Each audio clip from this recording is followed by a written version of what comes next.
Hey guys, ये video बना रहा हूँ मैं एक कंपनी का डिलीवरी रिस्पॉन्सिबिलिटी कितना अच्छा होना चाहिए ये बताने के लिए।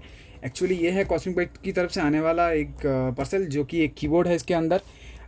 तो इस कीबोर्ड अपने एक बॉक्स के साथ आता है। उसके अलावा भी कंपनी ने एक अलग से कार्डबोर्ड की पैकेजिंग करके दिया है जैसे कस्टमर को तक सेफली ये पहुँच सके। और जो चीज़ है देखिए, दो हर मुंह पे कंपनी का अपना सील, अपना टेपिंग लगा हुआ है जैसे कोई डुप्लीकेसी ना हो दोनों तरफ से। तो ये कुछ कुछ चीज़ें जो कंपनी को ध्यान रखना चाहिए, आजकल कुछ कंपनी बिल्कुल नहीं रखते हैं। जैसे ये तो कॉस्मिक बाइट इंडियन ब्रांड है, बहुत अच्छा काम कर रहा है। मैं कॉस्मिक बाइट को सिर्फ एक ही बात कहना चाहता हूँ, you doing a great job, keep it up. ये मैंने ऑर्डर किया था फ्लिपकार्ट से। इसका हालत देख के मुझे बताने की ज़रूरत नहीं है किस तरीके से मुझे डिलीवरी हुआ है।